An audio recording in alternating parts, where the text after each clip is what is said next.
Kak Kanwil itu harus berkomunikasi, berkolaborasi, dan adaptif kepada seluruh masyarakat yang ada di wilayah. Meminimalisir untuk menyampaikan laporan ke tingkat ya katakanlah pidana, jangan sampai ke sana. Maka pemerintah dalam hal ini mencoba meminimalisir itu. Cukup dengan mediasi di lurah dan desa masing-masing. Respon Pemda di sini cukup luar biasa, cepat dan tanggap. Terbukti tadi kita berkomunikasi dengan Bengkulu, dalam 2 jam sudah ada jawaban.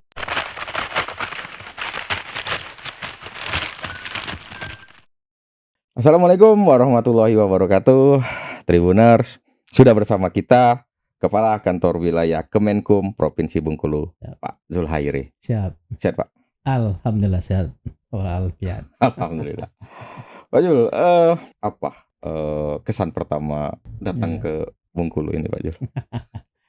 Baik, terima kasih.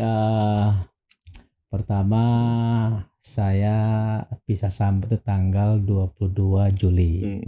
Sudah hampir 2 bulan saya melaksanakan tugas di Bengkulu. Nah, hal yang sangat berkesan bagi saya masuk ke Bengkulu, begitu saya landing di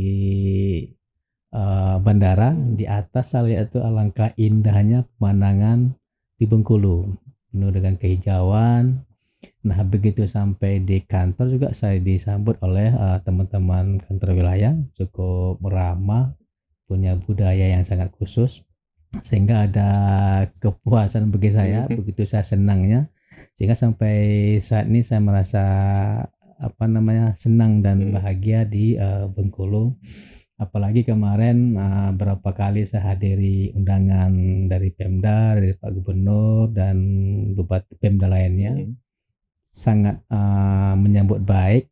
Maka itulah suatu kebanggaan bagi saya. Begitu saya bukan berarti dihormati ya, tapi penyambutannya sangat luar biasa, teman-teman dari masyarakat Bengkulu itu sangat luar biasa. Ada 2 bulan ini sudah semua kabupaten kota dikunjungi, Pak Zul? Hampir kayaknya, karena ada suatu momen kita sebelum berangkat itu saya coba diskusi sama teman-teman di kantor. Kita akan coba roadshow ke Pemda. Nah, dari pagi kita gerak, kita mampir ke Bengkulu Tengah, dan kita disambut oleh Pak Bupatinya sangat luar biasa. Kita diskusi, terus siangnya kami lanjut ke Bengkulu Utara. Alhamdulillah disambut juga dengan Pak Bupati dengan jajarannya luar biasa. Sorenya kami lanjut ke Muko-Muko, sampailah jam 9 malam di Muko-Muko. Pagi berikutnya kami disambut oleh Setda Asisten 1. Kebetulan Pak Bupatinya ada acara di Jakarta, dan kami juga diskusi berkaitan dengan tusi kami di seluruh Pemda yang ada di sini. Alhamdulillah semua udah hampir, Pak. Apalagi pertama sekali saya udah ke Pak Gubernur juga, silaturahmi, dan beberapa Pemda yang ada juga. Siap. Nah, saya sempat riset-riset kecil-kecilan, Pak Zul. Ternyata roadshow ke daerah ternyata ada misi yang dibawa. Saya baca ini, apa ini program Posbakum desa dan kelurahan. Kalau sesederhana mungkin, Pak Zul, apa itu Posbakum tingkat kelurahan dan desa itu? Ya, jadi gini, ketika di pelantikan saya di Jakarta itu ada 3 nasihat dari Pak Menteri kami. Yang pertama itu Kak Kanwil itu harus berkomunikasi, berkolaborasi, dan adaptif kepada seluruh masyarakat yang ada di wilayah. Nah, berdasarkan itu kita laksanakan. Terbukti kami sering berkomunikasi, berkoordinasi di seluruh Pemda yang ada di Bengkulu, dan alhamdulillah sudah disambut baik.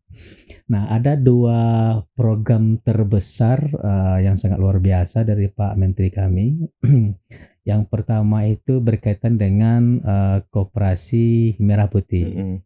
Dan alhamdulillah sudah selesai di Bengkulu, 100% sudah terbentuk Koperasi Merah Putih. Dan kami juga sampaikan terima kasih kepada seluruh Pemda, Pak Gubernur, Pak Bupati berkaitan dengan semangatnya sehingga terbentuk Koperasi Merah Putih. Nah, yang kedua ada program namanya Posbankom. Dan ini Pak Menti cukup atensi ini, maka seluruh kantor wilayah itu bagaimana berkomunikasi kepada seluruh Pemda sampai ke tingkat desa, Kades untuk membentuk yang namanya Posbankom, Pusat Bantuan Hukum. Nah, salah satu fungsinya itu jadi berusaha yang pidana mana yang nama tipiring itu diselesaikan di tingkat desa ataupun kelurahan. Jadi nanti konsepnya setiap desa Kades itu kita tunjuk sebagai mediator. Tapi sebelum mereka mediator, kita juga ada pelatihan, pembekalan. Mereka sekarang tugasnya bentuk Posbankom, masuk ke aplikasi BPHN kami. Nanti akan ada pelatihan dari kami, karena Kementerian Hukum juga sudah bekerja sama dengan Mahkamah Agung dan Mendagri dalam hal ini. Nah, ketika mereka sudah mendapat pelatihan, pembekalan, nanti akan ada diangkat menjadi mediator para lurah dan kades. Nah, berdasarkan itu teman-teman yang ada di kelurahan dan desa menjadi mediator bisa menyelesaikan persoalan masalah-masalah yang kecil di tingkat mereka. Jangan sampai semua masalah diserahkan ke tingkat yang lebih tinggi. Nah, itu tujuannya supaya masalah-masalah itu bisa diselesaikan di tingkat kelurahan dan desa. Nah, begitu kami hampir 2 bulan kita ada roadshow ke hampir seluruh Pemda, dan alhamdulillah sambutan dan dukungan dari Pemda luar biasa. Dan kemarin kami juga dapat dukungan dari Pak Gubernur secara langsung, menyampaikan video juga menghimbau kepada seluruh Pemda. Disambung dengan Pak Wali Kota dengan Pak Bupati untuk betul-betul mendukung program Posbankom tadi. Nah, alhamdulillah dalam jangka 3 minggu sudah ada peningkatan. Karena saya lihat ada Sumaker saya itu masuk permintaan STR itu sudah hampir 100 lebih yang masuk. Artinya ada peningkatan. Nah, terakhir kemarin saya dapat laporan dari PIC-nya penyuluh hukum kami yang PIC-nya ke Kota Bengkulu, alhamdulillah kemarin sudah 100%. Untuk kota Pak ya? Untuk Kota Bengkulu. Maka kami terima kasih dan tidak menutup kemungkinan yang Pemda lain akan menyusul. Itu harapan kami bisa Pemda lain menyusul untuk pembentukan Posbankom. Gitu saja, Pak. Ya. Saya mencoba menyederhanakan sesederhananya mungkin ini Pak. Gambaran saya apakah nanti misal nih mungkin leading sektornya nanti adalah kepala desa.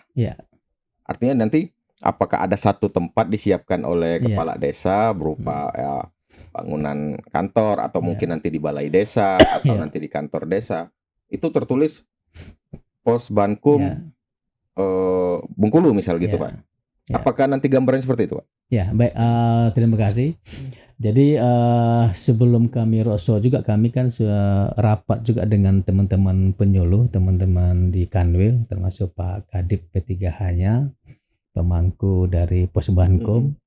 Nah, kita sampaikan ada beberapa syarat untuk pembentukan Posbankom. Salah satunya ada surat surat keputusan dari camatnya bahwa lurah itu diangkat menjadi mediator, diusulkan untuk menjadi mediator. Itu salah satu syarat. Yang kedua, pembentukan nggak perlu ruangan sih, cukup satu meja, ada kursi dan ada tulisan di belakang itu Posbankom kelurahan apa. Jadi ada tandanya, ada semacam petunjuk bahwa kelurahan itu ada Posbankomnya. Jadi kalau masyarakat datang ke desa, ke kelurahan, kami sih kalau bisa menghimbau meminta tentu ada ruangan yang khusus. Tapi kita serahkan kepada Pemda masing-masing. Kalau tidak ada ruangan khusus, minimal ada meja, ada kursi, dan ada tulisan Posbankom berupa spanduk ataupun banner, sehingga masyarakat bisa melihat di sana. Oke. Saya sebagai warga desa yang punya masalah hukum nih Pak, misal saya datang ke Posbankom di desa A misal. Terus saya cerita nih ke mediator Pak ya nyebutnya ya. bahwa saya ini misal perbatasan tanah saya, halaman rumah saya dengan halaman rumah tetangga ini kayaknya bersengketa ini. Terus saya ngadu ke Pos Bankum. Apakah seperti itu Pak alur yang nanti bisa diselesaikan oleh Pos Bankum ini? Ya, salah satu itu alurnya, salah satunya nanti dari teman-teman kelurahan desa itu akan memanggil semua pihak untuk berdiskusi, mencari jalan tengah, berdamai. Tetapi kalau seandainya diklok tidak bisa selesaikan oleh teman-teman kelurahan dan desa, kita ada namanya LBH, Lembaga Bantuan Hukum, yang sudah terakreditasi di Kementerian Hukum. Kalau tidak salah di Bengkulu itu ada 18 LBH yang sudah terakreditasi, bisa menghubungi mereka untuk menjembatani atau membantu dalam hal itu. Harapannya semua itu bisa diselesaikan di tingkat desa kelurahan. Ya minimal teman-teman masyarakat jangan sampailah masuk yang tidak kita inginkan. Iya, apalagi misal harus sampai sudah masuk ke pengadilan gitu lah ya. Sampai ke sana, betul.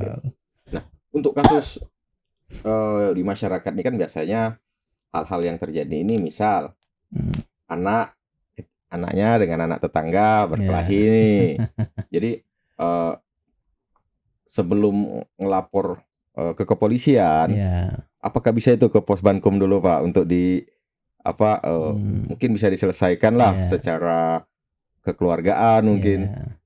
Itu seperti itu bisa Pak? Bisa. Jadi harapan pembentukan Pos Bankum itu Bang, jadi menyelesaikan masalah yang ada wilayahnya masing-masing, meminimalisir untuk menyampaikan laporan ke tingkat katakanlah pidana, jangan sampai ke sana. Maka pemerintah dalam hal ini mencoba meminimalisir itu, cukup dengan mediasi di lurah dan desa masing-masing. Itulah guna dan fungsi dari Pos Bankum. Iya. Oke. Nah, Pos Bankum bisa menerima laporan pengaduan Pak? Bisa, namanya tempat Pos Bankum kan. Jadi siapapun masyarakat di wilayah itu yang merasa ada pelanggaran katakanlah ataupun ribut dengan tetangga ataupun menyangkut masalah hukum, monggo langsung sampaikan ke Pos Bankum tadi, silakan datangin ataupun bersurat lebih dahulu sehingga bisa didiskusikan di tingkat lurah dan di desa. Untuk mediatornya tadi itu ada kriteria khusus Pak? Ya, makanya saya sampaikan ketika mereka sudah masuk ke aplikasi kita di BPHN nanti akan diklarifikasi, diverifikasi oleh tim. Nanti mereka dinyatakan setelah pembekalan, kalau itu dicakap untuk diangkat jadi mediator, maka ada surat dari BPHN itu dari Kementerian kami bahwa Kades tadi layak menjadi mediator. Ada semacam surat ataupun SK dari kita. Tapi sebelumnya tentu pembekalan, bimbingan, pelatihan itu dilaksanakan oleh BPHN. Oke. Artinya backgroundnya nggak wajib berlatar belakang sarjana hukum Pak ya? Nggak wajib. Pak ya. Oke, itu yang penting itu Pak. Nah, yang mungkin ada pertanyaan masyarakat lagi nih. Kalau datang ke Pos Bankum bayar nggak nih Pak? Itu pasti Pak.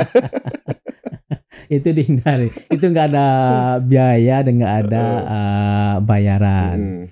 Nah kalau mereka juga minta bantu ke LBH yang kami sudah terakreditasi itu 0%. Tidak ada 0 rupiah Pak ya? 0 rupiah dan tidak dipungut biaya. Karena LBH itu sudah ditanggung oleh negara. Setiap satu kasus itu sudah ada nilainya, sudah ada anggaran. Maka kami himbau kepada teman-teman LBH yang ada di Bengkulu, berikan pelayanan yang terbaik kepada masyarakat. Jangan sampai tidak mendampingi teman-teman yang membutuhkan bantuan hukum tadi. Oke. Tentu ada tantangan ini Pak. Apalagi kan tingkat desa dan kelurahan. Apa yang terjadi di lapangan hari ini Pak? Setiap proses, setiap problem pasti ada ya. Pasti ada masalahnya. Kalau masalah sih, kalau menurut saya sepanjang dikomunikasikan dengan baik, semua akan bisa berjalan lancar. Memang banyak pertanyaan dari teman-teman kami dari kelurahan dan desa ini berkaitan dengan anggaran. Pak, gimana nih Pak kalau kita datangi mereka belum snack, belum makan segala macam, katanya itu kan perlu biaya. Nah, kami juga kan menghimbau kepada Pemda itu supaya ada perda bantuan hukum. Nah, mungkin dari situ bisa dianggarkan dari perda bantuan hukum. Dan kedua bisa nanti dengan adanya koperasi Merah Putih dengan anggaran desa mungkin juga bisa digunakan hal itu. Nah, yang ketiga kami dari Kementerian juga berusaha untuk menganggarkan mediator tadi. Nah, kita berdoa bersama-sama semoga ini semua bisa diakomodir sehingga semangat teman-teman lurah kades itu betul-betul bisa bekerja melayani masyarakat. Tapi pada intinya bagaimana kita secara ikhlas membantu teman-teman kita, masyarakat kita di wilayah, karena apapun bentuk kebaikan kita itu akan kembali kepada kita. Ya kan gitu kan, kita ikhlas, kita bantu, suatu saat kita juga akan membantu. Maka prinsipnya kalau ada yang mudah kenapa sulit kan gitu kan. Mari kita bekerja secara ikhlas, secara sukarela, karena yakin dan percaya semua kegiatan, semua kebaikan itu akan kembali kepada kita sendiri. Okay. Pak, kalau kita resume sedikit, progresnya udah berapa persen nih Pak? Kalau sekarang itu maka saya bilang kalau kota Bengkulu alhamdulillah 100%, ada beberapa Pemda juga ada masih 86%, nanti kalau data nanti bisa dihubungi ke kantor. Dan alhamdulillah tadi saya terkonfirmasi besok kami audiensi dengan Pak Wali Kota Bengkulu menyampaikan nanti apa program selanjutnya. Karena rencana kami ini mungkin kayak bocoran dikit ya. Akan kita lakukan, kita laksanakan pengukuhan semua desa bagi yang sudah mencapai 100%. Salah satu bentuk penghormatan dan penghargaan kami. Tribun harus diundang itu Pak. Kasih bocoran sedikit. Nah, ini targetnya provinsi Pak ya? Semua ya, kalau dari pusat itu kita ditargetkan 50% kelurahan desa sudah terbentuk pos Bangkong. Tapi tidak menutup kemungkinan 50% bisa di atas itu secara provinsi ya, secara keseluruhan. Nah, kita kan mempunyai 1.500 sekian desa kelurahan kalau nggak salah di Bengkulu. Nah, minimal tahun ini kita bisa laksanakan 50%. Tapi ya tidak menutup kemungkinan lebih dari itu. Kan lebih banyak lebih baik kan gitu kan. Makanya terakhir kami mungkin respon Pemda di sini cukup luar biasa, cepat dan tanggap. Terbukti tadi kita berkomunikasi dengan Bengkulu dalam 2 jam sudah ada jawaban. Artinya betul-betul Pemda sini merespon dengan cukup cepat dan luar biasa. Betul-betul memberikan pelayanan prima. Ini kan untuk kepentingan masyarakat kita semua. Siap. Pak Yul, jadi ini kan kalau ada pos Bankum artinya nanti masalah-masalah yang tidak harus diselesaikan ke tingkat yang lebih tinggi itu harus sebisa mungkin diselesaikan oleh mediator tadi Pak. Terus di kepolisian itu kan ada yang namanya restoratif justice, di pengadilan agama, pengadilan negeri juga rasanya ada pos Bankum juga kalau nggak salah. Kalau masalah-masalah hukum ini selesai di tingkat bawah, pengadilan nggak ada pekerjaan ini Pak nanti Pak. Apakah tujuan besarnya adalah memang ingin artinya hukum ini sebenarnya nggak harus diselesaikan di tingkat yang lebih tinggi. Artinya kalau masih ada cara yang kekeluargaan bisa ditempuh, maka tempuh dulu cara itu. Apakah ini tujuan besarnya adanya pos Bankum ini Pak? Tentu tergantung lihat kasus juga ya mungkin ya. Kalau terpilih sementara ya kalau bisa diselesaikan di tingkat desa kelurahan kenapa tidak kan gitu kan. Ini kan demi kenyamanan, ketenangan dan keamanan masyarakat itu sendiri. Tergantung sih lihat situasi dan kasus itu sendiri. Jadi jangan sampai kasus ringan pun harus sampai ke pengadilan itu Pak ya. Kasus besar jangan selesai di desa gitu kan nggak benar juga. Nggak benar juga Pak ya. Nanti ada orang lapor korupsi ke Posbankum. Iya. Oke. Kalau digambarkan secara umum, Ya. harapan dari Ya. Kemenkum Bengkulu sendiri seperti apa nanti ingin melihat Posbankum ini ke depan? Ya, baik, tentu harapan besar kami kepada seluruh Pemda yang ada di Bengkulu ini agar Posbankum ini terbentuk, terlaksana di seluruh kelurahan desa, itu harapannya. Yang kedua tentu harapannya kepada teman-teman kami di Kades, Lurah, betul-betul terima kasih atas semangatnya, karena saya lihat begitu kami sosialisasi ke desa, kita datang camat, dikumpulin para desa, mereka juga sangat aktif, sangat antusias untuk mengikuti penyuluhan yang kami sampaikan kepada mereka. Karena kami punya kan 25 tenaga penyuluh dan siap menyebar ke masyarakat yang ada di Bengkulu. Nah, terbukti 1 minggu kami roadshow jalan, alhamdulillah sudah peningkatan itu betul-betul kami rasakan.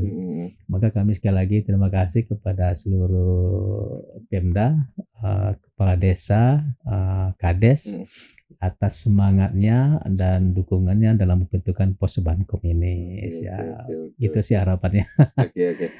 Artinya kalau boleh tahu, kapan sih warga, misalnya nih kota udah 100% nih Pak ya? Ya. Kapan warga sudah mulai bisa memanfaatkan fasilitas Posbankum itu? Ya.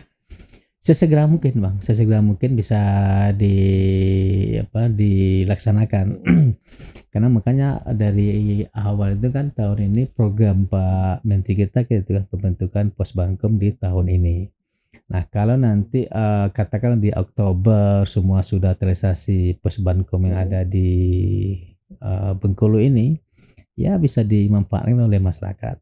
Tapi saya sekarang masih percaya dan yakin teman-teman kelurahan dan desa sudah berjalan sebenarnya hal itu, sudah melaksanakan hal itu, dan terbukti ketika kami sosialisasikan mereka ada video penyelesaian sengketa, penyelesaian masalah di tingkat mereka.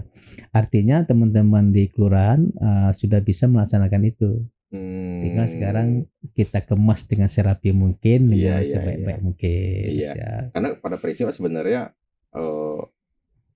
semua orang tuh bisa menyelesaikan masalah yang seperti itu kan Pak ya. Tapi ini dikemas, dirapikan, dan betul-betul seperti inilah tempat warga untuk bertanya soal ataupun meminta saran pendapat tentang hukum gitu Pak ya. Oke.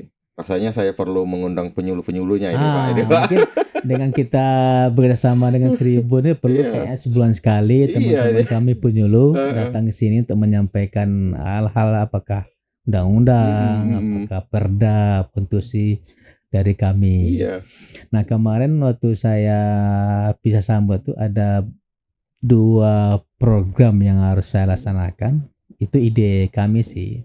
Nah, pertama itu saya akan membentuk yang namanya QR Code layanan. Saya akan mencoba buat QR Code layanan.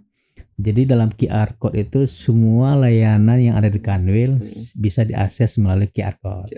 Nah, QR Code itu nanti kita sebar ke tempat keramaian, kita taruh di mall ataupun di kelurahan, sehingga masyarakat yang membutuhkan layanan Kanwil Hukum bisa pakai HP, sekali tik aja bisa mengakses seluruh layanan ada di kami.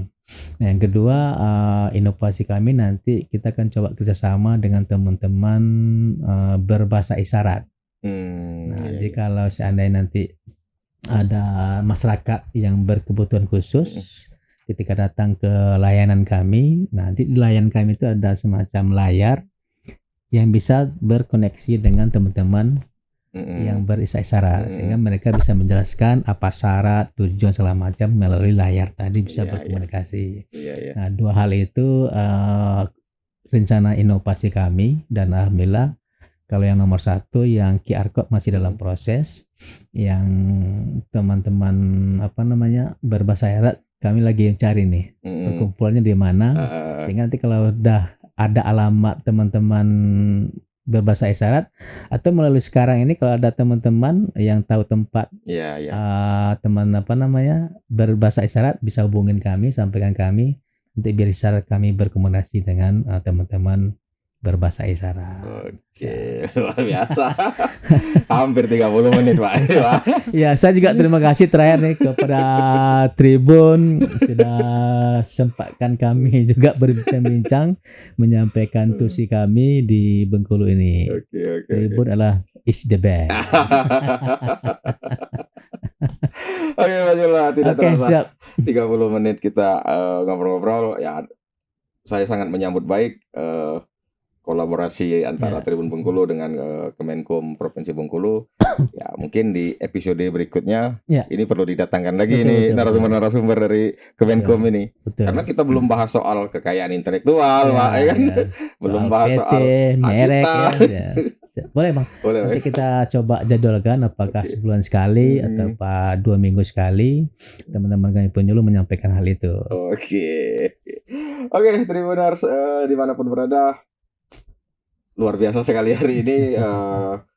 Nanti next kita akan undang lagi, kita akan berbicara lebih banyak lagi dengan penyuluh-penyuluh dari Kemenkum, dengan pejabat-pejabat dari Kemenkum yang lainnya, dan tentunya dengan pembahasan yang berbeda. Saya akhiri, wassalamualaikum warahmatullahi wabarakatuh. Waalaikumsalam. Download Tribun X sekarang, menghadirkan lokal menjadi Indonesia.